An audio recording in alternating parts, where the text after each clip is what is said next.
हरे कृष्णा कृष्णा कृष्णा हरे हरे, हरे राम राम राम हरे हरे। नमः ओम विष्णुपदाय कृष्ण पृष्ठाय भूतले श्रीमते भक्ति वेदांत स्वामी निति नामिने। नमस्ते सरस्वते देवे गौरवाणी प्रचारिणे निर्विशेष शून्यवादी पाश्चात्य देशतारिणे। Hare Krishna. International society for Krishna consciousness अंतर्राष्ट्रीय कृष्ण भावनामृत संघ श्रीधाम मायापुर द्वारा संचालित एवं मायापुर टीवी द्वारा प्रसारित हमारे आध्यात्मिक प्रश्न उत्तर के इस लाइव टॉक शो में आपका स्वागत है। तो प्रति सप्ताह की तरह आज भी हमारे साथ 3 भक्त जुड़े हैं जो आपके प्रश्नों के उत्तर देंगे। आपकी स्क्रीन पर एक नंबर टेलीकास्ट हो रहा है जिस पे आप व्हाट्सएप या नॉर्मल मैसेज के माध्यम से अपने प्रश्न भेज सकते हैं। यूट्यूब और फेसबुक व्यूअर्स हमें कमेंट बॉक्स में अपने प्रश्न भेज सकते हैं। ये नंबर है 8293623638। तो आज हमारे साथ जो 3 भक्त जुड़े हैं, जब तक कि प्रश्न आना शुरू होते हैं हम इनसे बात करते हैं। और पहले भक्त हैं हमारे साथ शुकवक प्रभु जी, जो कि दिल्ली मंदिर से आए हैं और प्रभु जी ने अपना दिल्ली यूनिवर्सिटी से ग्रेजुएशन किया कंप्यूटर साइंस में और इस्कॉन पंजाबी बाग दिल्ली मंदिर से कनेक्ट हुए 2005 में और 2014 में अभी लगभग इनको प्रभु जी को जो है वो 10 साल होने जा रहे हैं ब्रह्मचारी आश्रम में। और प्रभु जी बहुत ज़्यादा प्रचार प्रसार की सेवाएं करते हैं, ऑनलाइन प्रीचिंग प्रोग्राम्स करते हैं, कॉलेज प्रीचिंग करते हैं। तो प्रभु जी आपका बहुत बहुत स्वागत है हमारे इस कार्यक्रम में। दूसरे भक्त हमारे साथ जुड़ रहे हैं नित्य महानिधि प्रभु जी, जो कि पंजाब होशियारपुर से आए हैं और हमारे साथ यहाँ पर जुड़ेंगे आपके प्रश्नों के उत्तर देने के लिए। प्रभु जी भी वहाँ पर एक प्रीचिंग सेंटर है और वहाँ पर बहुत सारी अन्य सेवाएं करते हैं और आज हमारे साथ जुड़े हैं। हम इनका संघ का लाभ उठाएंगे। और साथ में हमारे साथ जुड़े हैं जगन्नाथ देव प्रभु जी, जिनको आप जानते हैं, प्रति टॉक शो में वे आते हैं। और शुकवक प्रभु जी, आप थोड़ा सा हमारे दर्शकों को बताइए, हमारे दर्शक बहुत उत्सुक होंगे आपको जानने के लिए कि आप कैसे इतना अच्छा जो है पढ़ाई लिखाई सब कुछ, और आप कैसे भक्ति में आ गए बीच में अचानक से, ये क्या हुआ? तो भक्ति में जब मैं इनफैक्ट अपना पढ़ाई कर ही रहा था कंप्लीट, मैं अपना ग्रेजुएशन कर रहा था, उसी समय भक्तों के संग में मेरे कुछ मित्र थे। वो पहले कृष्ण भावनामृत के टच में आए और फिर उन्होंने मेरे को भी थोड़ा थोड़ा बताना शुरू किया। हालांकि मेरे को कुछ ज़्यादा इंटरेस्ट नहीं था कृष्ण स्पिरिचुअलिटी में, आध्यात्मिकता में शुरू में। बट जब मेरे को यहाँ पता लगा कि कैसे यहाँ पे हमको हर चीज़ के बारे में रीज़न पता लगता है, हम जीवन में जो कार्य कर रहे हैं क्यों कर रहे हैं, क्या उद्देश्य है उसका करने का, और हर प्रश्नों के उत्तर जब मिलते गए एक एक करके, तो मेरा जो विश्वास है, मेरी श्रद्धा है, धीरे धीरे बढ़ती गई और मेरा और इच्छा होता रहेगा उसके बारे में और जानने का, उसको और प्रैक्टिस करने का जीवन में। एंड देन ग्रेजुअली भक्तों के संग से, भक्तों का संग का प्रभाव है, इसकी वजह से मेरा रुचि बढ़ा। और फिर मैंने सोचा कुछ समय बाद, जब मैं अपना एजुकेशन कंप्लीट किया और अपना जॉब कंप्लीट करने के बाद, देन आई थॉट कि ओके, अब मेरे को अपना जीवन को लगाना चाहिए भगवान की सेवा में।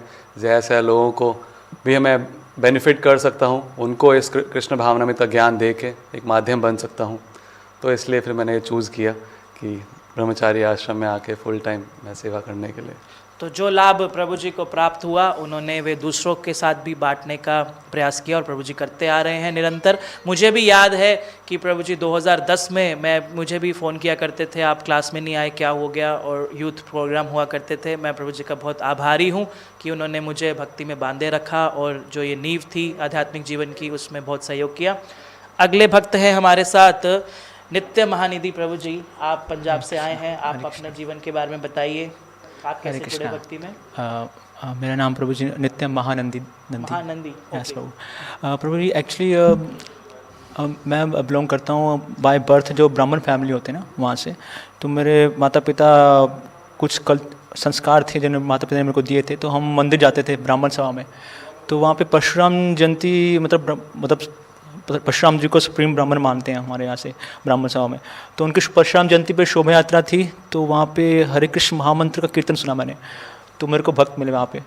तो मैंने पूछा, प्रभु जी आप मतलब कहाँ से हो, आप कहाँ से आए? तो वो बोले कि हमारे होशियारपुर में ऐसे क्लासेस होती हैं भगवद गीता की, तो वहाँ पर आप आओ तो आप अटेंड कर सकते हैं हमारी क्लासेस। तो मैं वहाँ पर गया, तो प्रभु जी ने मेरे को बताया कैसे, मतलब हमारे मतलब फिर मैं वहाँ पर हमारा सेंटर फिर 2 साल बाद चेंज हो गया, फिर वहाँ पे मैं जाता रहा लगातार।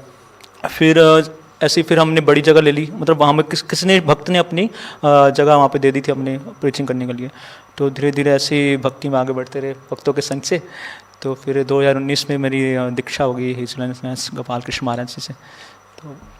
तो प्रभु जी बहुत ही विनम्र अपना परिचय दिए प्रभु जी, क्योंकि वहाँ पर प्रीचिंग सेंटर बता रहे हैं कि वहाँ पर होशियारपुर में अभी मंदिर नहीं है, तो वहाँ पे भक्तों की संख्या कम है, तो सारी सेवाएं मिलजुल कर करते हैं, प्रसादम डिस्ट्रीब्यूशन, बुक डिस्ट्रीब्यूशन और कभी कभी पुजारी की सेवा। तो प्रभु जी कुछ ना कुछ निरंतर करते रहते हैं। और साथ में हैं हमारे साथ जगन्नाथ देव प्रभु जी, जो कि प्रति सप्ताह आपके प्रश्नों के उत्तर देने के लिए यहाँ पे मौजूद होते हैं। तो अब हम ज़्यादा समय ना लेते हुए फटाफट अपने प्रश्नों की ओर चलते हैं, जो हमें व्हाट्सएप के माध्यम से आना शुरू हो गए हैं। ये अपना नाम भी लिख सकते हैं आप, नाम और जगह। ये रंजन पाटी, मुझे व्हाट्सएप के माध्यम से पता चल रहा है इनका नाम। रंजन पाटी पूछ रहे हैं, प्रभु जी please explain difference between initiation दीक्षा एंड ब्राह्मण, कि हरि नाम दीक्षा और ब्राह्मण दीक्षा में क्या अंतर होता है, आप बताइए। तो जब हम भक्ति में आते हैं तो भक्ति की जो हमारी शुरुआत होती है, तो शुरुआत में जैसे अगर स्पेशली अगर हम इस्कॉन के केस में देखें कि कैसे यहाँ पे हमको दीक्षा का प्राप्त होता है। हम कुछ समय भक्तों के संग में आते हैं, हमारी श्रद्धा बढ़ती है भक्तों के संग में, हम भक्ति के जो क्रियाएं हैं उनको करना शुरू करते हैं, भक्ति के प्रोसेस में हम जुड़ना शुरू करते हैं और फिर हरिनाम करना शुरू करते हैं भक्तों के संग में, कुछ सेवाएं करते हैं। तो हमारे को फिर जब हम कुछ सीरियस हो जाते हैं कुछ समय बाद, तो गुरु हमारे को एक कोई आध्यात्मिक गुरु जिनको हम चूज़ करते हैं, वो हमको हरिनाम दीक्षा देते हैं। हरिनाम दीक्षा में हमको एक आध्यात्मिक नाम प्राप्त होता है, हमारे को हमको ये कुछ प्रण लेते हैं हम कि हम इतने, तो ये सब हरिनाम दीक्षा में एक तरीके से हमारा शुरुआत है भक्ति के अंदर। और जब और व्यक्ति उसमें फिर उसी हरिनाम दीक्षा को करते हुए हरिनाम को पालन और भक्ति के नियमों का अच्छी तरीके से पालन करते हैं, तो फिर उनको ब्राह्मण दीक्षा दिया जाता है। इस ब्राह्मण दीक्षा के माध्यम से या इसको सेकंड इनिशिएशन के माध्यम से वो विग्रह की सेवा कर सकता है। विग्रह की सेवा करने के लिए ये अनिवार्य है कि हमारे पास ब्राह्मण दीक्षा होना चाहिए। तो विशेषतः विग्रह की सेवा करने के लिए उनको ब्राह्मण दीक्षा दिया जाता है। तो बहुत सुंदर और सरल तरीके से प्रभु जी ने हमारे दर्शकों को बताया हरिनाम और ब्राह्मण दीक्षा में क्या अंतर होता है। तो आगे चलते हैं दूसरे प्रश्न की ओर, जो कि पंजाब से आए हुए हमारे भक्त हैं, इसीलिए पंजाब से प्रश्न आना शुरू हो गए हैं। रणदीप खुराना अमृतसर पंजाब से पूछ रहे हैं कि आप भगवान का नाम इतनी ऊंची आवाज़ में और इतने सारे इंस्ट्रूमेंट्स, आधुनिक संगीत वाद्यंत्रों के साथ क्यों गाते फिरते हैं? क्या कीर्तन शांतिपूर्ण तरीके से नहीं करना चाहिए? कीर्तन शांतिपूर्ण तरीके से हो सकता है, लेकिन जैसे भगवान कहते हैं जो मेरा प्रचार करता है सबसे प्रिय भक्त मेरा वो है। तो हम भगवान का प्रचार करने के लिए, भक्तों के संग को बढ़ाने के लिए हम कीर्तन करते हैं। वो भी अगर ऊंची आवाज़ में कर रहे हैं तो उसको पूरे प्यार से, मतलब मिठास के साथ गाते हैं ताकि और भक्त जुड़ सके। तो कीर्तन आप स्लो भी कर सकते हो, लेकिन उससे थोड़ा ये है कि आपको आवाज़ सुनाई देगी तो दूसरे भक्त नहीं सुन पाएंगे। तो दोनों तरीके से हम प्रचार कर सकते हैं। तो प्रभु जी ने बताया कि हरिनाम संकीर्तन का ये युग है, कलयुग। श्री चैतन्य महाप्रभु जिनके जन्म स्थान हम श्रीधाम मायापुर में ये प्रोग्राम टेलीकास्ट कर रहे हैं, तो चैतन्य महाप्रभु ने हरिनाम संकीर्तन का जो है ये इनॉग्रेशन किया और सभी भक्तों को एकत्रित करके कॉन्ग्रीगेशनल चैंटिंग सबके साथ मिलकर हरिनाम संकीर्तन किया। और वही हम विधि का पालन करते हैं और वाद्य यंत्रों के साथ सभी तरीके से जो हम अपने स्किल्स भगवान की सेवा में लगा सकते हैं वो लगाते हैं। आगे चलते हैं अगले प्रश्न की ओर। जगन्नाथ देव प्रभु जी, अनीता पूछ रही हैं बरेली यूपी से कि जब अर्जुन युद्ध करने के उद्देश्य से रणभूमि में पहुंचे थे तो उन्होंने ऐसा क्यों कहा कि अब मैं युद्ध नहीं करना चाहता? ये था करुणा। जो भक्त होते हैं वो जब एक चींटी को भी मारते हैं, एक मच्छर को भी मारते हैं, तो उनको करुणा उनके हृदय से प्रकट होता है कि क्यों उस जीव की हत्या करूं। और इकट्ठा हुआ था कुरुक्षेत्र के मैदान में। तो अर्जुन ने सोचा कि हो सकता है मेरी पत्नी का इंसल्ट किए दुर्योधन या कौरव लोग, और हो सकता है कोई पर्सनल शत्रुता, व्यक्तिगत शत्रुता के कारण इतने सारे लोगों को मारना पड़ेगा। इसमें मेरे संबंधी भी है, मामा हैं और भी बहुत सारे रिलेटिव्स है।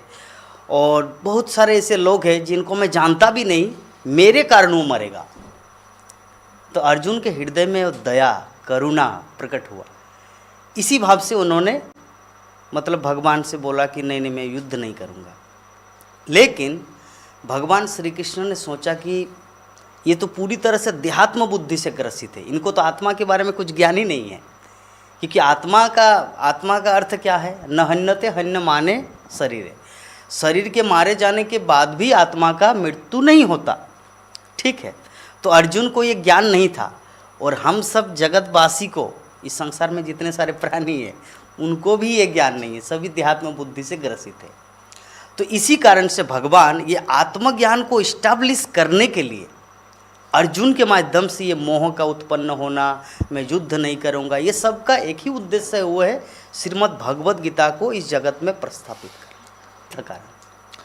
तो बहुत स्पष्ट उत्तर है ये कि अर्जुन को ज्ञान देने के लिए, या वो जो ऐसी व्यवस्था की गई, अर्जुन तो भगवान के भक्त हैं, समीप हैं, उनको सब कुछ ज्ञात होगा, लेकिन ऐसी परिस्थिति बनाना कि वे ऐसे प्रश्न पूछें और युद्ध के लिए मना कर दें, तभी भगवद गीता का संदेश जो है वो भगवान ने दिया। और उनके लिए ही नहीं, सभी जनसाधारण के लिए। आज 5000 वर्ष के बाद भी हम लोग भगवद गीता का संदेश पढ़ रहे हैं। वो संदेश जो है कितना महत्वपूर्ण है सभी जीवों के लिए। अगले प्रश्न पे चलते हैं हम। शुकवाक प्रभु जी ये पूछ रहे हैं, भक्त हमारे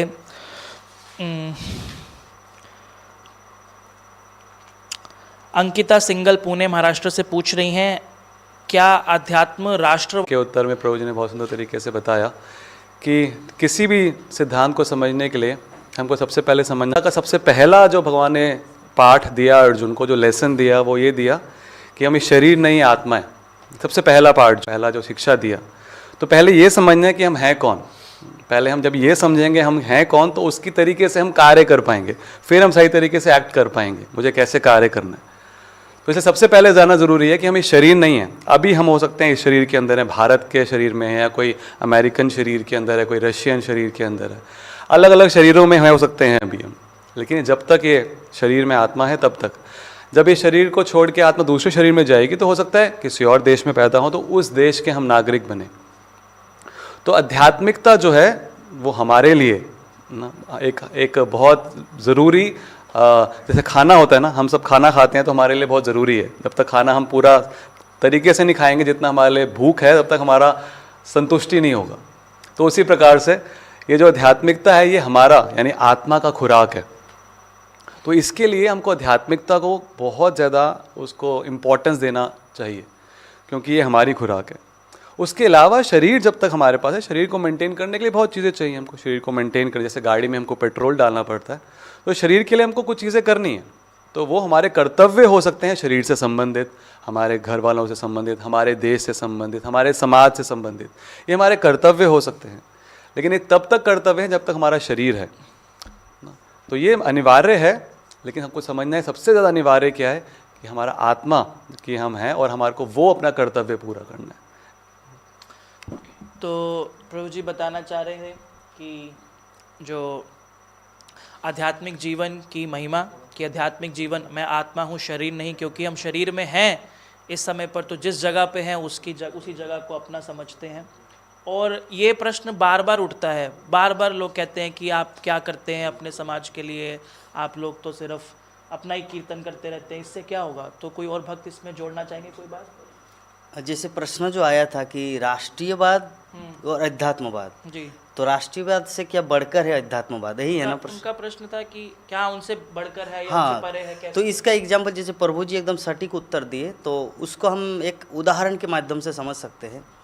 जैसे अगर कोई पूछे कि भगवान का रूप कैसा होता है, तो हमारे शास्त्रों में आचार्यों ने उत्तर दिया कि भगवान का जो मुखमंडल है वह कमल की पंखुड़ी जैसे है, कमल की पंखुड़ी जैसे। तो अभी अगर हम लोग विचार करेंगे तो कमल तो एक मेटेरियल चीज़ है इस संसार के, तो कि भगवान के साथ इसकी तुलना किया जा सकता? तुलना नहीं। जैसे दूसरा एग्जाम्पल दिया जैसे कि भगवान का जो रूप है वो काला मेघ श्याम वर्ण की तरह है, नील श्याम, नील मेघ वर्ण। तो अगर हम लोग इस मेटेरियल आकाश से अगर उसको तुलना करें कि भगवान का रूप ऐसा है तो गलत होगा। तो उसी प्रकार जो अध्यात्म है और राष्ट्रीयवाद है, तो राष्ट्रीयवाद को आप कमल को पंखुड़ी मान लीजिए, और अध्यात्मवाद वो सीधा वो साक्षात भगवान श्री कृष्ण, उनके साथ इनका तुलना बहुत ही आकाश जमीन से भी ज़्यादा फर्क है। जैसे मान लीजिए $100 जो अमेरिका का होता है, इंडिया में 7,000 या 8,000 रुपया, तो तुलना नहीं किया जा सकता, क्योंकि ये 1000 है और 100 है। तो उसी प्रकार राष्ट्रीयवाद किसी भी स्तर पे हो सकता, पशु स्तर में भी राष्ट्रीयवाद हो सकता है, कुत्ते का समाज, ठीक है, चींटी का समाज, बंदर का समाज, उसी प्रकार मनुष्य का समाज। लेकिन आत्मा जो है ना, इन सब से अलग हट के है, फुल्ली स्पिरिचुअल।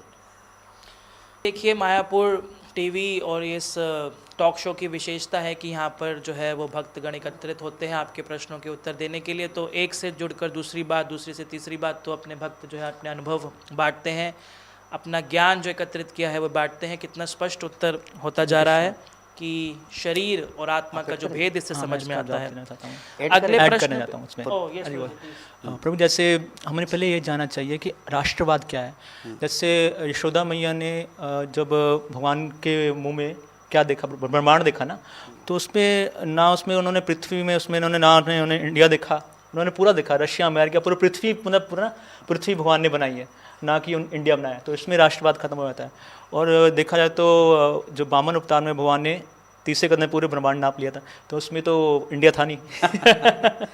तो पृथ्वी भगवान ने बनाई है, तो उसमें राष्ट्रवाद कहाँ है? तो राष्ट्रवाद तो ये नहीं है।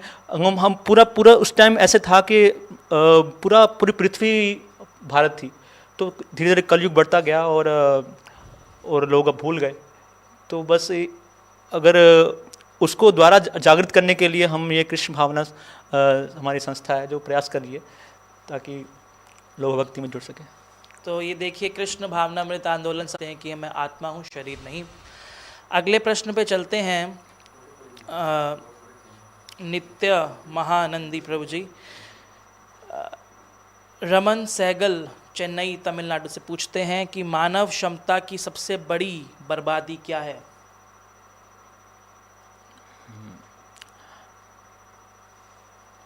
मानव क्षमता की सबसे बड़ी बर्बादी ये है कि जो आजकल के जो यंग जनरेशन है वो भौतिकवाद में ज़्यादा अटैचमेंट है उनकी, वो आध्यात्मिक में और नहीं जा रहे। तो जो अपना वो बल है वो गलत कामों में यूज़ कर रहे हैं और मटीरियलिस्टिक अटैचमेंट ज़्यादा है। तो वो उनको बस एक गाइड करने के लिए एक स्पिरिचुअल नॉलेज जो मिल रही है हमारे ये संस्था से, उससे वो अपना जीवन सुधार सकते हैं।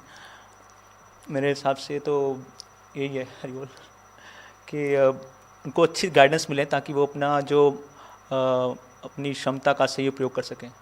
तो शुक्र प्रभु जी, आप इतना अच्छा सुंदर प्रचार करते हैं, तो आप थोड़ा सा इसमें जोड़िए कि आजकल युवा के पास इतनी ज़्यादा सद्बुद्धि, स्किल, सब कुछ है, तो क्या सबसे बड़ी बर्बादी हो रही है समाज में? इसको किसी उदाहरण से समझ सकते हैं। अगर किसी के पास हमको पता लगे, जैसे श्रीमद् भागवतम में आता है ना, परीक्षित महाराज को पता लगा कि उनका 7 दिन है। अभी सपोज हमको पता लगे कि मेरे पास खाली 7 घंटे हैं, और लेकिन 7 घंटे हैं, इन 7 घंटों में मैंने अगर ये कुछ टास्क कर लिया अगर, तो मेरा 7 घंटे की जगह मेरा 70 साल का आयु बढ़ सकती है। अगर लेकिन 7 घंटे में मैंने ये टास्क कर लिया, तो मेरे पास 7 घंटे का समय है वो टास्क करने के लिए। अगर वो 7 घंटे मेरे पास है और मैं सोचूं चलो थोड़ा इंस्टाग्राम कर लेता हूँ, थोड़ा फेसबुक देख लेता हूँ, थोड़ा यूट्यूब देख लेता हूँ, इस घंटा बचा है अभी ना, और वो आधे घंटे में भी अगर हम उस टास्क को नहीं कर पाए तो क्या होगा? बहुत बड़ा नुकसान हो जाएगा। जो हम प्राप्त कर सकते थे हमने गंवा दिया। तो उसी प्रकार से हमारे पास ये जो मनुष्य शरीर मिला है, ये बहुत बड़ा हमारे को एक अपॉर्चुनिटी है। इस मनुष्य शरीर में हम इस भौतिक जगत में, जो ये हमारे को जन्म मृत्यु का ये भौतिक जगत है, जहाँ पे दुखों का सागर बताया गया है इसको, और इतने कलेश हैं इसके अंदर, इतने सारे शरीर हमको बार बार चेंज करने पड़ते हैं 84 लाख योनियों में। इन सब से निकल सकते हैं हम सिर्फ अगर हम सही तरीके से आत्म साक्षात्कार ज्ञान को लेते हैं, भक्तियों करने का प्रयास करते हैं, अपने जीवन को सफल करते हैं हरिनाम लेके। लेकिन अगर ये सिंपल सा टास्क हमने नहीं किया और टाइम वेस्ट कर दिया बाकी चीज़ों के अंदर, पूरा जीवन चले गया, तो फिर सबसे बड़ा हानि होगा। ये जो हम प्राप्त कर सकते थे वो हमने प्राप्त नहीं किया, उसको गंवा दिया। तो प्रभु जी भी कुछ कहना चाहिए? ये जो प्रश्न आपने पूछा, ये श्रील प्रभुपाद को भी एक बार पूछा गया था लंदन में। तो शिल प्रभुपाद को भी पूछा गया कि मानव जीवन जिसको मिला है, हम लोग जानते हैं थोड़ा बहुत कि 84 लाख जीव जोनी के बाद मिलता है, तो मानव जीवन मिलने के बाद वो सबसे बड़ी हानि क्या है, मतलब क्या करना चाहिए था, क्या नहीं कर रहे। तो शिल प्रभुपाद ने उसको गाना गा के सुनाया, नरोत्तम दास ठाकुर का। हरि विफले जन्म गवाइनो मनुष्य जन्म पाइया, राधा कृष्ण ना भजिया, आमी जानी सोनी विष खाइनो। मतलब हरि हरि, मुझे ये मनुष्य जन्म मिला था, मैं जानबूझकर जहर पिया। जहर क्या है? जो राधा कृष्ण की भजना नहीं करते वही जहर है। तो ये जो मनुष्य समाज, वर्तमान सोसाइटी जो है, जो भगवान की भक्ति नहीं करता, वो जानबूझकर जहर पी रहा, विष पी रहा। तो बहुत सुंदर उत्तर निकल कर आया तीनों हमारे स्पीकर्स के माध्यम से। तो जैसे शुक्वक प्रभु जी ने भी पूरा इस प्रश्न के जड़ पर चोट मारी कि ये प्रश्न आया ही क्यों, तो उन्होंने बताया कि पहले समय पता चले कि हमारे पास है, सीमित समय है, और मनुष्य जीवन का क्या लाभ है। तो जो चीज़ हमारे को इस जीवन में उपलब्ध है कि हम हरि नाम संकीर्तन कर सकते हैं, और पता चल जाए बस इतना ही समय बचा है, तो कैसे हम इतना उत्साहित हो जाएंगे फटाफट उस टारगेट को, उस टास्क को पूरा करने के लिए। और प्रभु जी ने वैष्णव भजन के माध्यम से भी बताया कि कैसे अगर कोई व्यक्ति इस सबसे टॉप मोस्ट जो क्षमता है मनुष्य शरीर में, हरि नाम संकीर्तन, भगवान के समीप जाने की सुविधा, अगर उसको खो देता है तो जानबूझकर जहर का सेवन कर रहे हैं। तो अगले प्रश्न पे चलते हैं हम। जगन्नाथ देव प्रभु जी, ये सामने आ रहे हैं। शिल प्रभुपाद भगवद गीता के तात्पर्य में लिखते हैं, इस संसार की मैं तुमसे प्यार करता हूँ, तुम मेरे जीवन में नहीं आए, मैं तुम्हारे लिए जान दे दूंगा या जान दे दूंगी। ये एक दूसरे के लिए मरता है, लेकिन कोई कृष्ण के लिए नहीं मरता। तो संसार में आत्महत्या इसीलिए हो रहा है क्योंकि उनके पास आत्मज्ञान, कृष्ण ज्ञान, अपने स्वरूप स्थिति के बारे में कुछ नॉलेज नहीं है। जस देहात्म बुद्धि की वो मेरे लिए बनी थी, वो मुझे छोड़ के चली गई, दूसरे जगह शादी किए, चलो मेरा जीवन बेकार है, मैं क्या करूँ इस मतलब जीवन में रहते, चलो मैं अपने आप को सुसाइड कर देता। और फिल्मी जगत में ज़्यादा होता ही है, जो बॉलीवुड स्टार होता है वो लोग जगत को दिखाते हैं कि हम लोग निरासक्ति भाव से शूटिंग कर रहे हैं, लेकिन उनके लाइफ में खुद के पर्सनल जीवन में बहुत बड़ा मतलब प्रॉब्लम खड़ा है। और कुछ भी हो, थोड़ा सा कुछ वो मुझसे इतना दिन तक ये चला रहे थे, अभी मुझे छोड़ दिए, चलिए मैं मतलब अपने आप को सुसाइड कर लेती हूँ। कुछ दिन पहले जो एक अच्छी एक्टर थी, महाराणा प्रताप सीरियल में भी बहुत सुंदर रोल किए, और कुछ धार्मिक सीरियल में, और कुछ के एक कोई ऐसा चक्कर वगैरह था, अपना जान दे दिए। क्यों? क्योंकि उनके पास कृष्ण तत्व का कुछ नॉलेज ही नहीं है।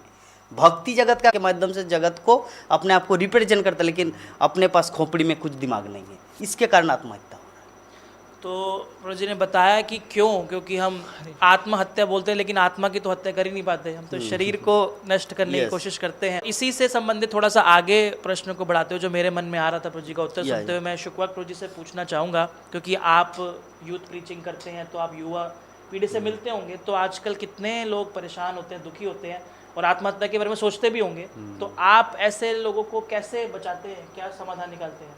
तो एक्चुअली पहली चीज़ तो ये बहुत ज़्यादा प्रेवलेंट आजकल के समय पे है। मेरे को याद है अपने समय पे, जब मैं हमारा यंग एज था, बचपन था, उस समय भी इतना ज़्यादा नहीं देखते थे। आजकल तो टीनेज में ही, इनफैक्ट टीनेज में छोटे छोटे बच्चे होते हैं, उनको भी साइकेट्रिस्ट के पास जाना पड़ता है, साइकोलॉजिस्ट के पास जाना पड़ता है, बहुत कॉमन हो गया ये चीज़। मुख्य कारण, जैसे प्रभु ने बहुत अच्छा इसके बारे में बताया कि ऐसे बहुत सारे हमको, प्रभुपाद एक बुक है on the way to Krishna, उसमें बताते हैं कि हमको बहुत सारे एडवर्टीजमेंट्स दिखती हैं खुशियों की, लेकिन असली खुशी कहीं मिलती नहीं है। दिखने को लगेगा अगर हम ये वाला फ़ोन ले लेंगे तो हमें खुशी मिल जाएगा, या जैसे प्रभु ने बताया इस एक्टर या एक्ट्रेस के तरीके से हम अपना जीवन कर लेंगे तो हम खुश हो जाएंगे क्योंकि वो खुश है, लेकिन होता नहीं है ऐसा। उसका मुख्य कारण क्या है, तो प्रभुपाद बताते हैं कि हमको अपना जीवन को कैसे जीना है वो हमें पता नहीं है। जैसे ये फ़ोन ही है, हम कोई फ़ोन लेते हैं तो फ़ोन के साथ में मैनुअल आता है कि कैसे उस फ़ोन को यूज़ करना है, इस्तेमाल कैसे करना है। अब वो फ़ोन को लेके मैं अगर कील ठोक रहा हूँ तो क्या होगा, वो फ़ोन टूटेगा, उसका कोई फ़ायदा नहीं होगा, वो अपना कार्य पूरा नहीं कर पाएगा। तो उसी तरीके से हर चीज़ के साथ में कैसे उसको इस्तेमाल करना है ये भी समझना पड़ता है, उसका मैनुअल आता है। तो मनुष्य शरीर के लिए भी मैनुअल दिया गया है, तो शास्त्र के यहाँ ये मैनुअल है। भगवत गीता के तरीके से जिएंगे, इस लोगों को भी हो सकते हो, जो बहुत पॉपुलर लोग भी हो सकते हो, तो हर कोई जिनके लिए एस्पायर कर रहा है, जो उनके आइडल हो सकते हैं, लेकिन वो खुद लोग हम देख रहे हैं वो सब इतने खुश नहीं हैं। कारण क्या है? क्योंकि मैनुअल को फॉलो नहीं कर रहे। जब तक मैनुअल को फॉलो नहीं करेंगे तो जो मशीन है सही तरीके से नहीं चलेगी। तो इसलिए सबसे इम्पोर्टेंट क्या है, हमको पहले जानना कि हमको कैसे अपने जीवन को जीना है, और बहुत आसानी तरीके से शास्त्रों में बता रखा है। तो अगर हम शास्त्रों के अनुसार अपना जीवन जिएंगे तो हम सही में सुख और शांति को प्राप्त कर सकते हैं। भगवत गीता में भगवान बताते हैं, यह शास्त्र विधिम उत्सृज्य वर्तते काम कारता न ससिद्धिम आपनोति न सुखम न पराम गतिम। जो शास्त्र के विरुद्ध कार्य करता है, अपने जीवन को जीने का प्रयास करता है, ना सुखम, उसको सुख कभी प्राप्त होगा ही नहीं। तो कारण क्या है दुख को प्राप्त होने का? क्योंकि हम सही तरीके से नहीं जा रहे, प्रोसेस फॉलो नहीं कर रहे। तो प्रोसेस दिया हुआ है कैसे इस मशीन को यूज़ करना है, ये ह्यूमन लाइफ जो है हमारा है वो बता रखा है शास्त्रों में। तो ये शास्त्र पढ़ेंगे तो हमको पता लग जाएगा और हम जीवन को सुखी कर पाएंगे। तो प्रभु जी ने बहुत इम्पॉर्टेंट पॉइंट को हाईलाइट किया यहाँ पर कि जो लोग जैसा ऐसा विचार हमारे मन में आते हैं युवा अवस्था में कि निराश हो जाते हैं, हताश हो जाते हैं, जीवन से दुखी हो जाते हैं, तो जिन लोगों को जिसके लिए हम एस्पायर कर रहे हैं कि हमें इतना धन इकट्ठा करके ऐसा बनना है, जो रोल मॉडल्स हमने अपने जीवन में बना रखे हैं, तो उनका जीवन देखें वास्तविकता में क्या वे खुशी प्राप्त कर चुके हैं, और अगर कर चुके इतना फेम नेम होने के बाद भी वो क्यों खुदकुशी कर लेते हैं। तो हमें शास्त्रों के माध्यम से अपने जीवन को समझना चाहिए और उसका महत्व समझना चाहिए, जैसा कि पिछले प्रश्न में आया था कि सबसे उत्तम क्षमता जो है इस जीवन की। तो अगले प्रश्न पे चलते हैं। नित्य महानंदी प्रभु जी, ये हिमांशु गांधी मुंबई से पूछ रहे हैं कि इस्कॉन इतना प्रचार और विस्तार कैसे कर रहा है, जबकि इसके संस्थापक आचार्य श्रीला प्रभुपाद के बारे में बात कर रहे हैं कि 4 दशक पहले ही इस ग्रह को छोड़कर चले गए। तो कैसे ये संस्था इतनी प्रफुल्लित होती जा रही है? तो इस्कॉन इसलिए प्रचार कर पा रहा है क्योंकि प्रभुपाद ने मतलब जो ज्ञान हमें मिल रहा है, परंपरा मिल रहा है, तो प्रभुपाद ने प्लानिंग के साथ पूरा ना ये सेट किया हुआ पूरा ये। तो प्रभुपाद ने फिर एक 40 जो अपने शिष्यों की उन्होंने एक कमेटी बनाई थी, जीबीसी कमेटी, तो वो अभी इस्कॉन को चला रही है। तो अभी मतलब पूरा इस्कॉन वो 40 जो हम प्रभुपाद के शिष्य थे तो वो अभी चला रहे हैं पूरे वर्ल्ड वाइड। तो ऐसे ही ये संस्था हमारी ये जो परंपरा भगवान कृष्ण से ज्ञान आ रहा है, तो परंपरा में ये ज्ञान एज इट इज़ जो हमारे गुरु महाराज ने दिए हैं या फिर उनके गुरु महाराज ने दिए या उनके गुरु महाराज ने दिए, वहाँ से वो डिलीवर हो रहा है। तो हमारा जो भोगिता एज इट इज़ यथारूप जैसा भगवान ने कहा वैसे ही प्रभुपाद ने उसमें ट्रांसलेट किया है, तो वो वैसे ही। तो इसी प्रश्न को मैं आगे बढ़ाते हुए जगन्नाथ देव प्रभु जी आपसे पूछता हूँ कि जैसा प्रभु जी ने बताया कि हमारा पूरा ऐसा मैकेनिज्म है जिससे प्रचार प्रसार हो रहा है, तो इसी में आप आगे बताइए कि प्रभुपाद जी ने 1977 में शरीर छोड़े वृंदावन में, तो आज 46 साल हो गए, 46 ईयर्स। तो जो निर्देश उस समय दिए थे अपने शिष्यों को वो आज भी पालन कर पा रहे हैं, वही हरिनाम जप कर रहे हैं, वही पुस्तकें पढ़ रहे हैं, ऐसा कैसे संभव है? देखिए, इसका संभावना इसीलिए है क्योंकि सर्वप्रथम हम लोग को ये समझना है, ये जो मूवमेंट है, जो आंदोलन चल रहा है, ये महाप्रभु का संकीर्तन आंदोलन है। ये शिल प्रभुपाद का कोई एक इस्कॉन का एक रबड़ स्टैम्प लगा दिए ऐसा नहीं है। ये तो ऑलरेडी महाप्रभु का संकीर्तन मूवमेंट, फिर रूप गोस्वामी सनातन गोस्वामियों के द्वारा, फिर जीव गोस्वामी सनातन, आपका श्रीनिवास आचार्य, नरोत्तम दास ठाकुर, परंपरा लोकनाथ गोस्वामी, और फिर धीरे धीरे आया आपका भक्ति विनोद ठाकुर जिसे सप्तम गोस्वामी माना गया, फिर भक्ति विनोद ठाकुर से शिला भक्ति सिद्धांत सरस्वती ठाकुर, गौड़ीय मठ की स्थापना हुआ, और गौड़ीय मठ के बाद इसको वर्ल्ड वाइडली मतलब पूरे विस्तार पूर्वक शिला प्रभुपाद ने वही महाप्रभु के आंदोलन को संपूर्ण विश्व में फैला दिया। तो इसमें 2 चीज़ है, जैसे प्रभु जी को आपने कि इसमें तो प्रभु जी ने उत्तर दिया कि शिला प्रभुपाद ने नियम ऐसा सुंदर तरीके से बनाए हैं कि हर कोई उसको प्रेम से पालन करता है। तो सिर्फ नियम से नहीं होता, बहुत जगह लिखा रहता है यहाँ थूकना मना है लेकिन थूक देते फिर भी लोग, बहुत जगह लिखा है यहाँ पे चप्पल रखना मना है लेकिन फिर भी चप्पल रखते हैं। तो इसका मतलब हम इस्कॉन के जो पीछे जो सक्सेस है उसके पीछे 2 कारण है, क्योंकि नियम के साथ साथ उसमें व्यक्ति भी लगे हुए हैं। जिसे लिखा हुआ है यहाँ पे अंदर आना मना है, नो एंट्री, लेकिन उसमें सिक्योरिटी भी है।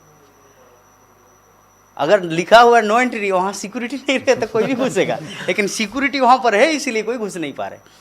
तो इस्कॉन का जो नियम शिला प्रभुपाद बना दिए, तो प्रेम पूर्वक उनके जितने सारे डिसाइपल हैं, हम सब शिला प्रभुपाद के डायरेक्ट शिष्य नहीं है, दीक्षा शिष्य, शिक्षा परंपरा में वो हमारे परम गुरुदेव है। और आने वाले तो 10,000 वर्ष का जो जेनरेशन होगा, सबका परम गुरु या शिक्षा गुरु शिला प्रभुपाद ही होगा। तो शिला प्रभुपाद ने ये इस्टेब्लिश किए हैं, और उनके जितने सारे शिष्य वर्ग है, सबका एक ही लक्ष्य है कि सभी शिला प्रभुपाद की शिक्षाओं को अपने हृदय में धारण करें। दिस इज द रीजन, ये कारण है इस्कॉन इतना फल फूल रहे हैं, ये कारण। तो बड़ा सुंदर उत्तर दिया हमारे भक्तों ने मिलके। आप कुछ ऐड करना चाहेंगे? हाँ, इसी में प्रभु ने जैसे बताया, इसमें मैं बताऊँ कि क्योंकि भक्त जो हैं, प्रभु ने जैसे बताया, भक्त क्योंकि फॉलो कर रहे हैं प्रभुपाद के इंस्ट्रक्शंस को, इसलिए, और उनका प्रेम है प्रभुपाद के प्रति, तो उन्हीं इंस्ट्रक्शन को वो लेके चल रहे हैं आगे, और 10,000 सालों तक भी चलते रहेगा, क्योंकि प्रभुपाद के प्रति प्रेम है। उसके साथ में प्रभुपाद ने एक बहुत, जैसे प्रभु ने बताया, बहुत सा सिस्टम बनाया। तो सिस्टम का सबसे अच्छी चीज़ क्या है, प्रभुपाद ने कभी भी अपने आप को सेंटर में नहीं रखा। प्रभुपाद जो बहुत बड़े फिलोसोफर्स होते हैं, स्कॉलर्स होते हैं, वो भी हैरान होते हैं कि कैसे इस्कॉन मूवमेंट इतना ज़्यादा चल रहा है। और स्पेशली जब उनके जो संस्थापक आचार्य वो जा चुके हैं, उसके बाद सारे आध्यात्मिक मूवमेंट होते हैं जो बहुत ज़्यादा ग्रो करते हैं एक समय तक, जब उनके जो फाउंडर होते हैं वो होते हैं। जैसे वो फाउंडर चले जाते हैं, उसके बाद उसमें बहुत सारे समस्याएं आती हैं और बहुत चीज़ें होती हैं। बट इस्कॉन शिला प्रभुपाद के हो तो 108 मंदिर थे, प्रभुपाद के जाने के बाद आज से 650 से ज़्यादा मंदिर हो चुके हैं। तो इतना ग्रो किया, ये अपने आप में बहुत बड़ा अचंबा है। वो क्यों हो पाया? इसलिए कि प्रभुपाद ने कभी अपने आप को सेंटर में नहीं रखा, अपने आप को केंद्र में नहीं रखा। प्रभुपाद ने बोला कि श्री भगवान हुआ, भगवान ये कह रहे हैं इसलिए हमको करना है। तो प्रभुपाद ने क्यों हमें करना है वो भी क्लियर किया। एज इट इज़ प्रभुपाद के इंस्ट्रक्शन को फॉलो करना, लेकिन क्यों करना है? क्योंकि ये एज इट इज़ इंस्ट्रक्शन है, भगवान के द्वारा दिया गया। इसीलिए भक्त जो है पूरे प्रेम से प्रभुपाद को फॉलो करते हैं, प्रभुपाद के प्रति प्रेम करते हैं, कि प्रभुपाद ने कभी ये नहीं बोला कि मैं भगवान हूँ, मेरे को फॉलो करो। तो प्रभुपाद ने वो एक ट्रांसपेरेंट मीडियम की तरह, पारदर्शी मीडियम की तरह प्रभुपाद ने वो इंस्ट्रक्शन को हमको एज इट इज़ दिया। तो काफ़ी पॉइंट्स एकत्रित हो गए इस प्रश्न के हैं, तो वो शक्ति हमारे को मिलती है कि हम प्रचार प्रसार कर पाते हैं। अगले प्रश्न की ओर चलते हैं। शुकवाक प्रभु जी, ये सीधा आपको एकदम पिन पॉइंट किया गया ये क्वेश्चन। आरव देशमुख हरियाणा से पूछ रहे हैं कि इस दुनिया में बहुत सारी आकर्षक वस्तुएं हैं, आपने भौतिक ऐश्वर्य को छोड़कर सब कुछ ऐसे कैसे त्याग दिया? क्या आपको लगता है कि यह आध्यात्मिक उपदेश पुस्तक वितरण वास्तव में मदद करता है? क्योंकि बहुत से लोग तो आध्यात्मिक जीवन में रुचि नहीं रखते, और अब आपने सब कुछ त्याग करके सोचा मैं कुछ करके दिखाऊंगा, तो ऐसा कैसे? तो अगर इसको दो पार्ट में लें, एक तो कह रहे कि मैंने कैसे छोड़ दिया उसका, तो एक्चुअली कुछ छोड़ा नहीं। इसलिए प्रभुपाद कहता है कि हमने कुछ छोड़ा नहीं, हमें कुछ छोड़ना नहीं है। और एक्चुअली में हमारा त्याग है भी क्या? भगवान भगवद गीता में बताते हैं, विषया विनिवर्तन्ते निराहास्य देहया रसवर्जम रसोप्यस्य परम दृष्टवा निवर्तते। कि कोई कह सकता है कि हमने कुछ छोड़ दिया। अभी कोई व्यक्ति है जो रोज़ सूखी चपाती खा रहा है, उसको यही खाने को मिलता है, सूखी चपाती। एक दिन उसको गुलाब जामुन मिल गया, या फिर देसी घी में बनी हुई पूड़ियाँ मिल गई। अब उसको बोला गया कि आप सूखी चपाती छोड़ दो और ये देसी घी में बनी हुई पूड़ियाँ खाओ, तो उसने सूखी चपाती को छोड़ दिया कोई अरे वाह कितना बड़ा त्याग कर दिया, सूखी चपाती छोड़ दिया लेकिन एक्चुअल में कोई त्याग थोड़ी है वो, उसको तो देसी घी में बनी पूड़ियाँ मिली। तो हम कुछ त्याग तब कर पाते हैं हमारे को हायर टेस्ट मिले, कुछ ऊंचा स्वाद मिले। तो कृष्ण भावनामृत में जब हमको ये ऊंचा स्वाद मिलता है तो ही हम कुछ चीज़ को त्याग करते हैं। अगर वो नहीं होगा तो वो आर्टिफिशियल रिनंसिएशन होगा। अर्जुन पहले यही करने का प्रयास कर रहा। भगवद गीता की शुरुआत से पहले अर्जुन तो रेडी था, मैं जा रहा हूँ तो इसलिए जब हमारे को ये हायर टेस्ट मिलेगा कृष्ण भावनामृत का, तो स्वतः ही ये बाकी चीज़ें हमको पता लगेगा कि उसका इतना टेस्ट नहीं है। और दूसरा पार्ट पूछा कि इससे कुछ लाभ होगा हरिनाम के जप से, शास्त्रों के प्रचार इत्यादि से, तो बिल्कुल फलम परिचेत, हम फल से देख सकते हैं। श्री प्रभुपाद ने और प्रभुपाद के शिष्यों ने आगे प्रचार किया। आज विश्व के हर कोने में हम देख सकते हैं। हो सकता है आपको मैकडॉनल्ड्स ना मिले विश्व के किसी कोने में, लेकिन हरे कृष्ण भक्त मिल जाएंगे आपको सब जगह। तो क्यों? उनको क्या, प्रभुपाद कह रहे हैं मेरे पास तो कुछ पैसा नहीं था, मैं तो किसी को पैसा नहीं दिया कि आप हरे कृष्ण भक्त बनो। कैसे वो बन पा रहे हैं? स्वतः बन रहे हैं। उनको जब टेस्ट मिल रहा है, अच्छा ये हरे कृष्ण महामंत्र मिल रहा है, ये भगवद गीता का ज्ञान मिल रहा है। अभी विदेश में तो किसी को नहीं पता कृष्ण क्या है, राम क्या है, हिंदू क्या है, वो भी नहीं पता हो सकता है। लेकिन जब उनको हरे कृष्ण महामंत्र उनके कान में गया, ये भगवद गीता के संदेश उनके हाथ में आए, तो स्वतः ही उनका जीवन परिवर्तन हुआ। तो ये इतना स्वादिष्ट फल है कि जो भी उसको खाएगा तो उसको टेस्ट तो लगेगा ही लगेगा तो इसलिए परिवर्तन ज़रूर होगा और हो रहा है। हम देख सकते हैं विश्व के, चाहे अफ्रीका जाएं, चाहे चाइना जाएं, चाहे रशिया जाएं, कृष्णा के संदेश को ले रहे हैं। कैसे ले पा रहे हैं? क्योंकि ये ऊंचा स्वाद मिल रहा है। तो हमारे को अपना कार्य करना है, इस संदेश को सब लोगों तक पहुंचाना है। उसके बाद ये संदेश अपना कार्य करेगा, उनको परिवर्तन करेगा। तो प्रभु जी ने बड़ा अच्छा उत्तर दिया। हमारे फेसबुक के व्यूअर गौर करुणामय तालियां बजा रहे हैं, मतलब ऐसा वो इमोजी भेजा है।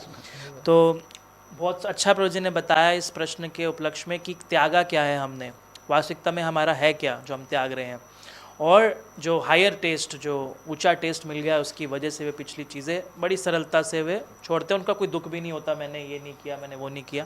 इसने पे चलते हैं हमारा नित्य महानंदी प्रभु जी।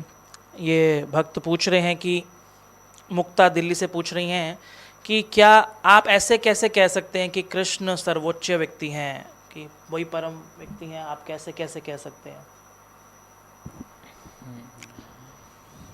क्योंकि कृष्ण सर्वोच्च व्यक्ति हैं, क्योंकि हमारा जो ज्ञान है हमें वो बचपन से सिखाया गया है कि हमारे भौतिक अटैचमेंट, जो पेरेंट्स हमारे भक्त नहीं होते तो वो हमें बताते हैं कि सबसे ज़्यादा पैसा कमाना है तो ये पढ़ाई करो, 10th पास कर लो, उसके बाद आपको ये दे देंगे, साइकिल लेके दे देंगे।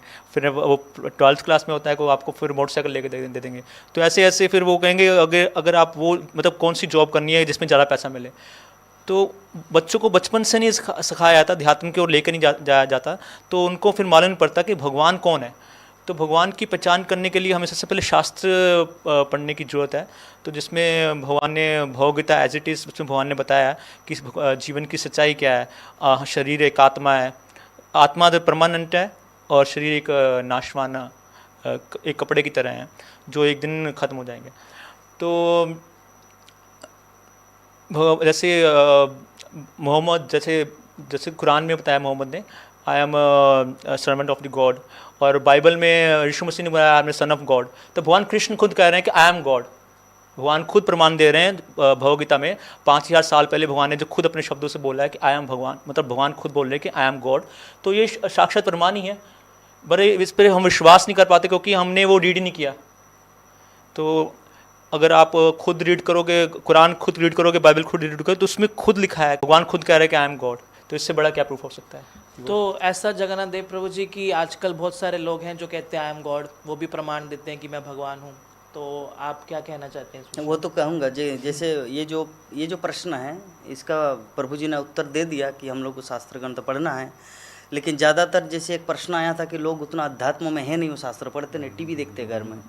तो अगर मान लीजिए आप टीवी भी देखे होंगे, रामानंद सागर का सीरियल अगर देखे होंगे, तो प्रश्न क्या था कि कृष्ण ही सर्वोच्च भगवान है, इसका प्रमाण क्या है? हाँ, कैसे कह सकते? तो देखिए आप जो अगर सीरियल देखे होंगे, श्री कृष्ण सीरियल, हाँ, जो रविंद्र जैन कितना सुंदर गाय है कृष्णा बोल के, तो आप बचपन से लेकर भगवान श्री कृष्ण की द्वारका लीला तक कभी ऐसा आपको मिला कि भगवान श्री कृष्ण कहीं पर जाके हाथ जोड़ करके किसी भी मुझे क्षमा कर दीजिए? या एकमात्र राजसू यज्ञ में युधिष्ठिर महाराज के वहाँ जूता सेवा छोड़कर बाकी कहीं पर भगवान श्री कृष्ण अपने आप को नीचा, क्या बोलते हैं, उनका पर्सनैलिटी ही प्रमाण है कि वो सर्वोच्च है।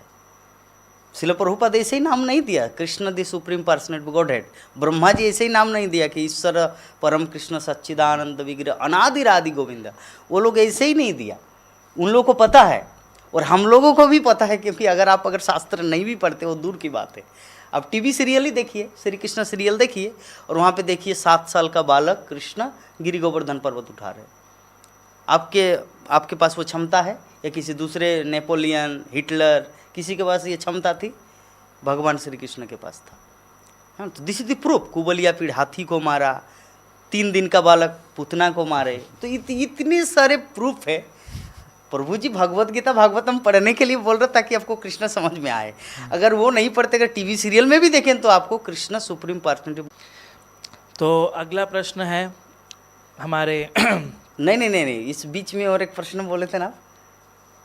अच्छा, जो आपसे मैंने बड़ा हाँ, यस। तो मैंने ये कहा था कि कोई आजकल लोग बोलते हैं मैं भगवान हूँ, जैसे इन्होंने कहा कि कृष्ण बोल रहे हैं मैं भगवान हूँ। हाँ। तो आजकल तो कितने लोग कहते हैं मैं भगवान हूँ और चलता रहता है। तो इसमें आप क्या कहना चाहते हैं? इसमें एक उदाहरण दिया जा सकता है पागल का। जब कोई व्यक्ति पागल खाना जाता है तो जब उनको ले जाया जाता तो बोलते ए पागल, चलो वहाँ पर उस रूम में तुम्हारा कमरा है। बोले कौन पागल? मैं पागल।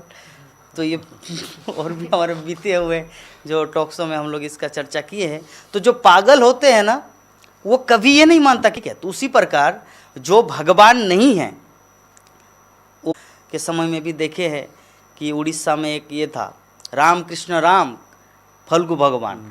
तो फल्गु भगवान वो भी अपने आप को भगवान मानते थे, ठीक है। और भी बहुत सारे हैं, जैसे बहुत सारे लोग बोलते साईं बाबा नहीं, सबका मालिक मैं हूँ ये नहीं बोलते, साईं बाबा ऐसे बोलते सबका मालिक एक है। तो वो किसको इंडिकेट करता है? जैसे प्रभु जी उदाहरण दिए मोहम्मद का, जीसस क्राइस्ट का। तो वो सब बोले कि I am son of God, I am servant of God, मैं भगवान का दास हूँ, मैं भगवान का पुत्र हूँ। तो भगवान कौन है? भगवत गीता में बोलते हैं कि मत्त परंतरन नान्यत किंचित अस्ति धनंजय। हे अर्जुन, मुझसे बढ़कर कोई परम सत्य नहीं है। ये भगवान खुद बोला। ब्रह्मा जी क्या बोल रहे? ईश्वर परम कृष्ण सच्चिदानंद विग्रह अनादिरादि गोविंद। ब्रह्मा जी भी बोले। व्यासदेव क्या बोल रहे? क्या श्लोक है वो? हाँ, एते चांग से कला पुष्पं से कृष्णस्तु भगवान स्वयं। चैतन्य चरितामृत में क्या बताया गया है? एक श्लोक है ना, कृष्ण आर्सो भित्त, क्या श्लोक? एकोलक ईश्वर कृष्ण आर्सो भित्त, बाकी सब सर्वेंट ऑफ सर्वेंट, एकमात्र कृष्ण ही भगवान है। भागवतम प्रमाण करते हैं, भविष्य पुराण प्रमाण करते हैं, कुरान, बाइबल, सभी जितने सारे वैदिक साहित्य, सबका एक ही मत है, Krishna is the supreme personality of God है। तो इसमें और हमारे बारे में किसी शास्त्र में उल्लेख नहीं कि मैं भगवान हूँ। तो हम कैसे मानेंगे हम भगवान? इसका मतलब पूजा है मैं पट, हम लोग एक पागल है। तो बड़ा सुंदर।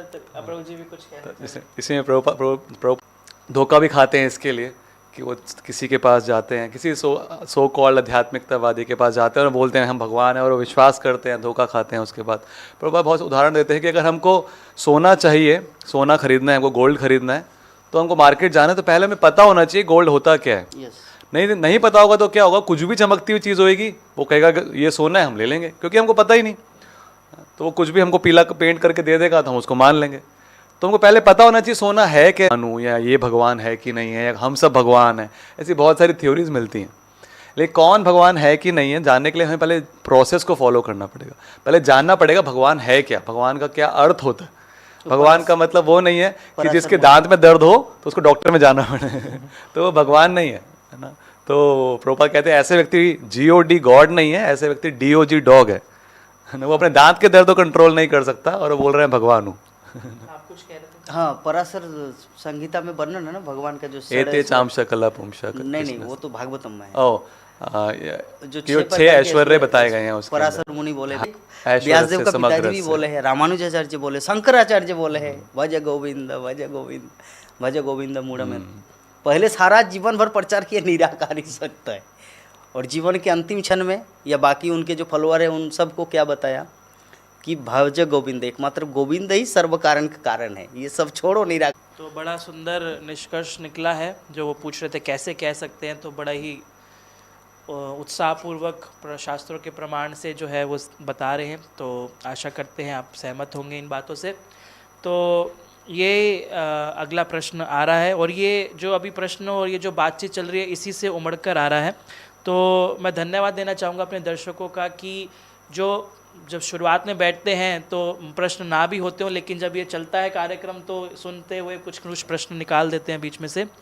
तो ये रोहिणी पूछ रही हैं फ्लोरिडा US से कि why people think that they know everything about spirituality unlike any other science. तो शुक्ला प्रभु जी ये प्रश्न पूछ रहे हैं, मैं अपने दर्शकों के लिए हिंदी में अनुवाद करता हूँ कि पूछ रहे हैं कि लोगों को ऐसा क्यों लगता है कि वे आध्यात्मिकता के बारे में सब कुछ जानते हैं। इस जो साइंस है, वैदिक साइंस, इसके लिए सबको लगता है मुझे तो सब कुछ पता है, तो ऐसा क्यों होता है? एक्चुअली क्या है आता, अब किसी से ही पूछो, चाहे रिक्शे वाले से ही पूछोगे ना, वो आपको 1 घंटे का लेक्चर दे सकता है कि भगवान के बारे में यहाँ जो भी चर्चा है।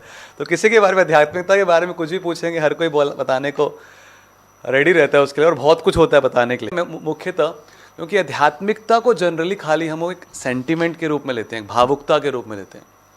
जो हमारी साइंस है उसको हम जो लेते हैं वो फैक्ट्स हैं, वो हमारे को ऐसी चीज़ें दे रहे हैं जो तथ्य है, जो सत्य है। लेकिन आध्यात्मिकता है माइथोलॉजी। जैसे ब्रिटिशर्स ने भी हमारी जो आध्यात्मिकता है उसको नाम दिया माइथोलॉजी। माइथोलॉजी यानी मिथ, यानी भ्रम, स्टडी। माइथोलॉजी यानी स्टडी ऑफ मिथ मतलब भ्रम को स्टडी कर रहे हैं, यानी असली में कुछ है नहीं। इसका साफ साफ मतलब क्या है, असली में कृष्ण है नहीं, असली में राम है नहीं, असली में कोई आध्यात्मिक जगत है नहीं, ये तो सब भ्रम है। अब ये भ्रम का स्टडी कर रहे हो तो फिर कुछ भी बोल सकते हो उसके अंदर, तो कुछ भी अपना दिमाग घुमा सकते हो। लेकिन जो साइंस है वो क्या है, वो फैक्ट में बात कर रही है। हाँ हाँ देखो, साइंस ने हमको गाड़ी दे दिया, साइंस ने हमको एसी दे दिया, साइंस ने हमको ये दे दिया, तो ये लगता है कि हाँ ये कुछ फैक्ट की बात हो रही है। आध्यात्मिकता की बात, हाँ ये तो बस मन का है, मन में जो करें बस ठीक है, जैसा मेरा मन करेगा वैसा। बट एक्चुअली में ऐसा नहीं है। जो आध्यात्मिकता है, स्पिरिचुअलिटी है, वो कंप्लीट साइंस है। और क्योंकि उसको साइंटिफिकली हम नहीं लेते, उसको सही तरीके से नहीं लेते, इसी कारण से हमको सही तरीके से उसके रिजल्ट नहीं मिलते हैं। उसी वजह से हमको लगता है कि ये तो कुछ काम नहीं कर रहा है। यह साइंस में भी होता है, एक केमिकल है दूसरा केमिकल है। केमिस्ट्री हम यहाँ के लैब में जाते हैं और केमिकल लेते हैं एक और दूसरा केमिकल लेते हैं, इतने प्रोपोर्शन में उसको मिक्स करते हैं तो ये प्रोडक्ट निकल के आता है, या ये उसका प्रोडक्ट निकल के आएगा, तो हमको लगता है हाँ ये एक्सपेरिमेंट सक्सेसफुल हुआ। तो उसी तरीके से आध्यात्मिकता भी कंप्लीट साइंस है। शास्त्र इसलिए दिए जाते हैं कि कंप्लीट साइंस बताया हुआ है हमको कि कैसे हमको इस कार्य को करना है, आध्यात्मिकता को कैसे करना है, पूरा स्टेप बाय स्टेप दिया हुआ है। हमारे आचार्यों ने इतना मेहनत करके, श्रील प्रभुपाद ने उसे अपनी बुक्स में कंपाइल किया कि कैसे हमको भक्ति में आगे बढ़ना है, स्टेप बाय स्टेप एक एक चीज़ करके दिया हुआ है। उसको अगर हम करेंगे पालन तो हमको समझ आएगा कि आध्यात्मिकता है वो भी कंप्लीट साइंस है और पूरा प्रोसेस है। उस प्रोसेस को पढ़ना पड़ता है, स्टडी करना पड़ता है, अपने जीवन में उतारना पड़ता है प्रैक्टिकली। खाली भावुकता नहीं है कि जिसका मन जैसे मर्जी आए वैसे मर्जी कर लिया, उस तरीके से नहीं चलता। तो प्रभु जी बता रहे हैं कि क्यों ऐसा होता है कि लोग आध्यात्मिकता के अंदर कुछ भी बोलते हैं और जानते हैं कि हमें तो सब कुछ मालूम है, हमें क्या ज़रूरत है, क्योंकि वो जो बेस है वो खराब से जैसे बताया कि वो भ्रम या कुछ ऐसी चीज़ें, तो लगता है कि जो मैं सोच रहा हूँ वही ठीक है, मेंटल स्पेकुलेशन, कि जो मैंने मनन किया, जो मैंने चिंतन किया वही सही है। तो हर किसी के हिसाब से अपनी अपनी फ़िलॉसफी बन चुकी है कि सब कुछ हमारे अंदर है, बाहर कहाँ जा रहे हैं, क्यों पढ़ना है, क्यों जाना है मंदिर, ये सब चीज़ें फ़िलॉसफी बन गया है। तो आशा करते हैं इसमें एक हाँ जी जैसे प्रभु जी सुपाक प्रभु जी बहुत ही सुंदर कि लोगों को क्यों लगता है कि हमारे पास मतलब अध्यात्म का सब ज्ञान है। ये हमारे जीवन में भी अगर हम लोग छानबीन करें तो देख सकते हैं। जब हम लोग इस्कॉन में पहली बार आए श्रील प्रभुपाद का बुक पढ़ के, तो उस समय भी ऐसा भाव था कि मेरे पास सब नॉलेज है। जैसे ही हम लोग क्लास में लगे, आपको शाम को भगवत गीता सुनने लगे, तो धीरे धीरे मैं तो महामूर्ख था। धीरे धीरे 10 साल 5 साल 15 साल ऐसे बीतते गया, तो अभी ऐसा फील हो रहा है कि यार मैं कितना बड़ा महामूर्ख था, है ना। तो अभी इस संबंध में जैसे प्रभु जी ने आचार्यों की बात बताया ना, तो मैं श्रील प्रभुपाद का बुक पढ़ रहा था गीतावेश में, भागवतम के प्रथम स्कंद के 4th अध्याय श्लोक संख्या 1 तात्पर्य में लिखते हैं कि आत्मा अनुभूति का यह अर्थ नहीं होता कि गर्व के कारण पूर्ववर्ती आचार्यों का उल्लंघन करके कोई अपनी विद्वता का प्रदर्शन करे। उसे पूर्ववर्ती आचार्य पर पूरा विश्वास होना चाहिए और साथ ही साथ उसे विषय का ऐसा उत्तम ज्ञान होना चाहिए कि वो किसी विशिष्ट अवसर पर उस विषय को उपयुक्त ढंग से प्रस्तुत कर सके। विषय के मूल उद्देश्य का पालन होना चाहिए, खींचतान कर उसका कोई दुर्बोध अर्थ नहीं निकालना चाहिए, अपितु श्रोताओं को समझाने के लिए उसे रोचक ढंग से प्रस्तुत करना चाहिए। जिन्हें बताया कि अगर पूर्ववर्ती आचार्यों को अगर हम लोग पालन करते हैं तब पता चलेगा कि मैं जो बोल रहा हूँ वो सही है या गलत। अन्यथा जैसे 1 घंटा का लेक्चर तो कोई गुरु शास्त्र के साथ मेल खाता है तो वो है ऑथेंटिक। कि जो है शास्त्रों के आधार पर हमें ज्ञान प्राप्त होता है, और जो लोग अपनी मनगढ़ंत बातें बनाते हैं तो हम अपने जीवन से भी देख सकते हैं हम क्या सोचते थे और आज क्या सोच पा रहे हैं। तो अगले प्रश्न पे चलते हैं। हाँ किससे नित्य मैं भूल गया क्योंकि इतना सब तो नित्य महानंदी प्रभु जी ये दिशांत भारती हिमाचल से पूछ रहे हैं कि मुझे शराब और मांसाहार की बुरी आदत है, क्या मैं हरे कृष्ण का जप कर सकता हूँ? हाँ, आप मतलब ये तो बहुत बढ़िया है, आप हरे कृष्ण महामंत्र का जप कर सकते हो, लेकिन उसको अगर भक्तों के संग करोगे आप तो ज़्यादा बेनिफिट है। आप मंदिर जाओ, आप भक्तों का संग करो तो मांसाहार आप और शराब छोड़ सकते हो। उसमें धीरे धीरे ये उसमें ये नहीं कि आप पहले छोड़ो फिर मंदिर जाओ, आप उसी वक्त आप भक्तों के साथ संग करो, मंदिर जाना स्टार्ट करो, धीरे धीरे आप भक्तों के संग से आप मांसाहार भी छोड़ दोगे और शराब पीना भी छोड़ दोगे। ये मेरे मतलब मैंने आंखों देखा है कि मेरे जो हमारे मंदिर में जो एक भक्त थे तो वो अब स्टार्टिंग में जब आए तो उनका फेस इतना बड़ा, वो शराब पीते थे, सिगरेट पीते थे। तो वो उन्होंने बताया कि जैसे वो यात्रा में जाते थे तो छुप छुप के वो सिगरेट पीते थे वृंदावन में ताकि कोई देखना लगे मेरे को। तो उनको काफ़ी प्रॉब्लम हुई भक्तों के संग ऐसे भी हैं, साइड में जाके बड़ा छुप छुप के सिगरेट पीते थे। तो धीरे धीरे वो ऐसे संग करते रहे। उन्होंने शराब भी छोड़ दी, सिगरेट पीने भी छोड़ दी, और मार्केट से उन्होंने 4 करोड़ रुपया उन्होंने लोन ले रखा था। तो 4 करोड़ रुपया उन्होंने लोन भी उतार दिया और मंदिर को जगह भी दे दी बाद में। अभी उनका उनकी शॉप है, उनके ऊपर जो है फर्स्ट उनका जो नीचे बेस जो एक शॉप है उनको रेंट पे दे रखी है उन्होंने, बाटा बूट हाउस को, लिबर्टी शोरूम को, लिबर्टी वालों को। तो वन उसका 80,000 90,000 रेंट आ रहा है। तो पहले उनका कोई काम चल नहीं रहा था। जब से भक्ति में जड़े हैं सब काम चल रहे हैं, और उन्होंने अपनी जो जगह दी है उसके इतना प्रचार हो रहा है भगवान का। तो ये भक्तों की मतलब भक्तों के संग से ही आप मतलब नशा सब छोड़ सकते हो। ये मेरी आंखों देखा है, इतना परिवर्तन होगा उनमें। तो बहुत बढ़िया है रिवॉर्ड, आप छोड़ सकते तो दिशांत आप भी ऐसा ही कर सकते हैं कि आपको लग रहा है तो आप हरे कृष्णा महामंत्र का जप करते रहिए और अपने जीवन में परिवर्तन देखिए। आप भी रेंट कमाइए और आगे भक्ति में बढ़िए दीजिए। और हमारे संस्था की देखिए शुरुआत ही यहीं से हुई थी। हिपीज़ बिकेम हैप्पीज़, जो सभी बुरी आदतें करते थे, शिला प्रभुपाद जी के उनके प्रचार प्रसार से, हरे कृष्णा कीर्तन से, जो है हरि नाम जप से, वे सारी बुरी आदतों को त्याग दिया उन्होंने। तो चले हम आगे, क्या कुछ कहना चाह रहे हैं? नहीं। कहने के लिए बहुत कुछ है, लेकिन हम आगे चलते हैं अगले प्रश्न पे। जगन्नाथ देव प्रभु जी, ये प्रश्न आया है, इनका नाम तो नहीं बताया है इन्होंने। ये पूछ रहे हैं ओम से लगे जितने भी मंत्र हैं उसे अशुद्ध अवस्था में जप सकते हैं कि नहीं? अशुद्ध अवस्था से तात्पर्य क्या है? देखिए, एक्चुअली ओम शब्द तभी यूज होता है जब कोई यज्ञ हवन होता है या कोई वैदिक मंत्र उच्चारण होता है। हरे कृष्ण महामंत्र सरल है, ये सभी अवस्थाओं में जप किया जा सकता है। और दूसरी बात, ओम जप करने की ज़रूरत क्या है जब ओम का भी मूल हरे कृष्ण है? ओम क्या है? ओम को अगर हम लोग जानेंगे तो इसे एक जगह देखा गया, ओ उ म मतलब ब्रह्मा विष्णु महेश्वर इसका। और ओम का और भी एक अर्थ है जो दूसरे जगह बताया गया, वो भी राधा रानी का ऐसा कुछ सूचक है, मुझे अभी याद नहीं रहे कौन से शास्त्र में है। तो एक जनरली क्या है, ओम का अर्थ होता है ब्रह्मा विष्णु महेश्वर। और राधा रानी और कृष्णा, हरे एंड कृष्ण, वो कहाँ का है? वो तो ये सब प्लैनेट्स, गोलोक, वृंदावन बहुत ऊपर की बात है। तो वो चीज़ हम लोगों को मिल रहा है। जब इतना हायर चीज़ मिल रहा है, जैसे प्रभु जी एग्जाम्पल दिए कि सूखा रोटी खाते थे, अभी घी का रोटी मिल रहा है, तो हम लोग सूखा रोटी के बारे में क्यों इतना चिंतित होंगे? अरे उसमें पता नहीं क्या होगा क्या नहीं। तो ओम तो अशुद्ध अवस्था में नहीं जप किया जाता, क्योंकि शास्त्रों का विधान है। क्योंकि इसका एक उदाहरण ये है, जो हमारा जो महामंत्र है, हरे कृष्णा कृष्ण कृष्ण हरे हरे, हरे राम राम राम हरे हरे, ये रियल में कलिसंतरण उपनिषद में हरे राम राम राम हरे हरे, हरे कृष्णा ये उल्लेख है। लेकिन महाप्रभु ने क्या किया कि वेद मंत्र से नॉर्मल मंत्र बना दिया। नॉर्मल मतलब महामंत्र बना दिया, क्योंकि महामंत्र जप करने से आप किसी भी अवस्था में जप कर सकते हैं। लेकिन वैदिक मंत्र का एक उचित देश काल परिस्थिति होता है, नहीं तो अपराध लगता है। तो इसीलिए ओम का जप अगर शास्त्रों के अनुसार देखा जाए तो हर किसी टाइम में हम लोग ओम का जप नहीं कर सकते, लेकिन हरे कृष्ण महामंत्र किसी भी अवस्था में कर सकते हैं।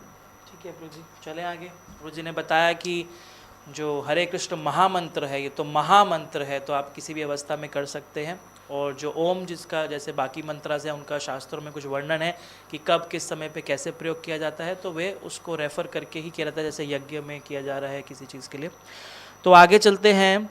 ये शुकवाक प्रभु जी आपके लिए बहुत ही गंभीर गहरा प्रश्न पूछ रहे हैं। गोविंद चतुर्वेदी, अयोध्या यूपी से, बिल्कुल करुणामय प्रश्न है ये।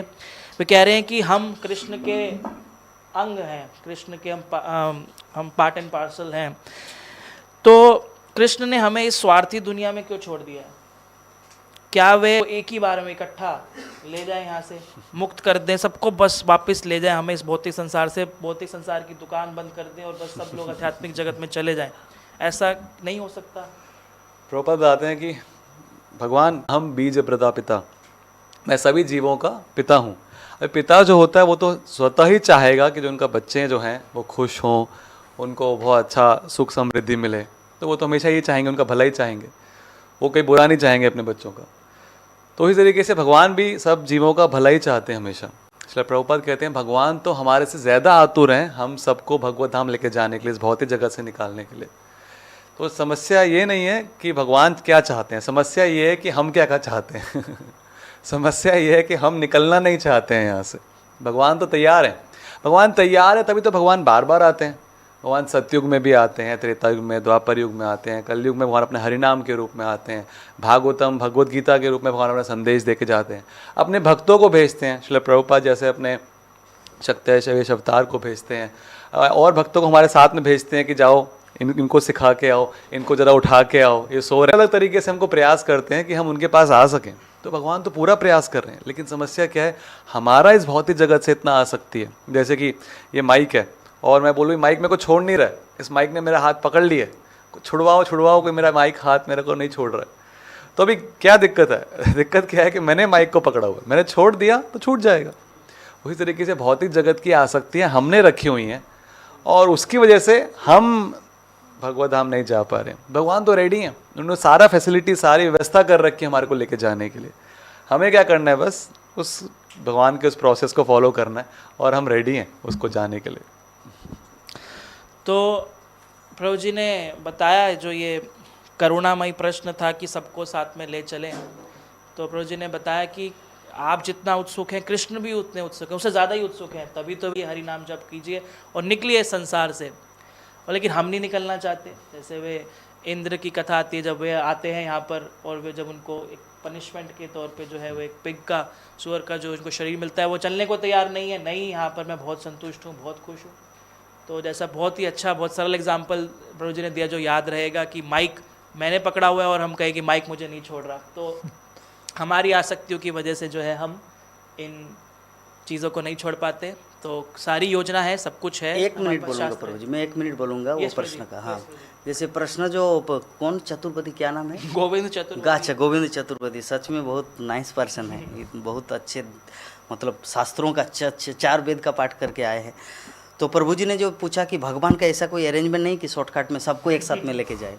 तो ये चैतन्य चरितामृत में भी हम लोग देखे, जब वासुदेव दत्त जब महाप्रभु से मिले तो बोले कि महाप्रभु मेरा जितना सारा पाप है या जितना सारा पुण्य है, इतने संसार में जितने सारे लोग हैं, सबको आप भगवत धाम ले जाइए और मैं नरक भोगने के लिए आजीवन जन्म जन्मांतर में नरक भोगने के लिए तैयार हूँ।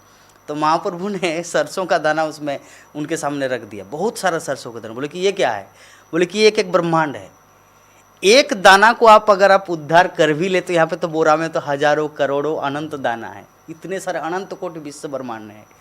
तो एक पृथ्वी लोक को अगर उद्धार कर भी ले, जैसे प्रभु जी ने एग्जाम्पल दिया था कि जसोदा माँ जब भगवान कृष्ण के मुख को देखे तो उसमें अनंत जसोदा, अनंत ब्रह्मांड। तो मान लीजिए एक को उद्धार कर भी लेते तो बाकी सबका क्या होगा? इसीलिए प्रोसेसिंग है। जैसे सरकार को पता है कि कुछ कुछ लोग क्रिमिनल होंगे, इसलिए जलखाना ऑलरेडी तैयार होता है, तो उसी प्रकार ये भौतिक जगत निर्माण किया गया कि कुछ कुछ क्रिमिनल होंगे, जो भक्ति नहीं करेगा उसको यहाँ पे भेजा जाएगा।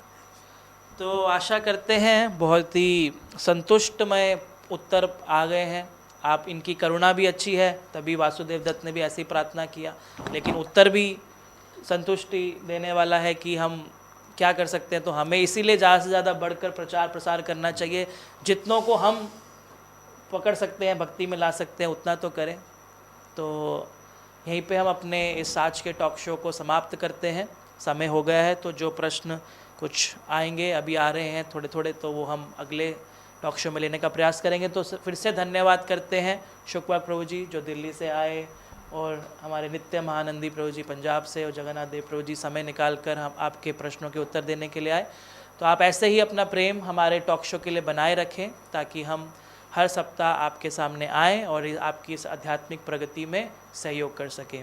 हरे कृष्णा हरे कृष्णा हरे कृष्णा कृष्णा कृष्णा हरे हरे, हरे राम राम राम हरे हरे। ग्रंथराज श्रीमद् भागवतम की जय, जगत गुरु श्रीला प्रभुपाद की जय, हिंदी लाइव टॉक शो यात्रा की जय।